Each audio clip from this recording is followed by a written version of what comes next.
ഒരു serial killer ഇറങ്ങിയൊക്കെയാണ് ചാലക്കുടിയിൽ. ചാലക്കുടി എന്ന് പറയുമ്പോൾ എൻ്റെ സ്ഥലമാണ്. പക്ഷേ serial killer in the sense കൊല്ലുന്നത് മനുഷ്യന്മാരല്ല, നായ്ക്കളെയെന്ന് മാത്രം. ഈ ഇരുമ്പ് വടി കൊണ്ട് തലയടിച്ച് പൊളിക്കുക, വിഷം വെച്ച് കൊല്ലുക. അതുപോലെ നിരന്തരമായിട്ട് പല പല നായ്ക്കളെന്ന് പറയുമ്പോൾ വലിയ ഈ റോട്ട് വീലറോ അല്ലെങ്കിൽ ലാബ്രഡോറോ അങ്ങനെയൊന്നുമല്ല. ഇത് തെരുവിലുള്ള സാധാരണ നായ്ക്കളെ എടുത്ത് വളർത്തുന്ന എൻ്റെ കുറച്ച് കൂട്ടുകാരുണ്ട്. സ്വന്തം ഒരു പെറ്റ് പോലെ അല്ലെങ്കിൽ ഭയങ്കരമായിട്ട് സ്നേഹിച്ചും ലാളിച്ചൊക്കെ വളർത്തുന്നതാണ് അവരൊക്കെ. എനിക്ക് പേഴ്സണലി അറിയുന്നവരാണ്. അപ്പോൾ അതുകൊണ്ട് അവർ പറഞ്ഞൊരു കാര്യമാണ്, നിങ്ങളൊന്ന് കേട്ട് നോക്കണം.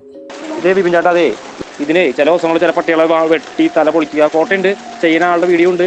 ആശുപത്രി പ്രൈവറ്റ് ആശുപത്രി കൊണ്ടുപോയി കൊണ്ടുവരാം. ഇവിടെ പരാതി കൊണ്ട് ഒരു കാര്യമില്ല, കാരണം കൊന്നു കഴിഞ്ഞാൽ വല്ല ശിക്ഷയൊന്നും ഇല്ലാന്നാണ്. കുറ്റങ്ങളെ കൊന്നാണെങ്കിൽ ചോദിക്കാനും പറയാനും ആരില്ലല്ലോ. അപ്പോൾ ധൈര്യമായിട്ട് അങ്ങനെ ചെയ്യാം. ഈ ചെയ്യണ വ്യക്തിയുടെ full photo with video details എല്ലാം നമ്മുടെ കയ്യിലുണ്ട്. ഇത് വീഡിയോ പറയാൻ കാരണം എന്താണെന്ന് വെച്ചാൽ,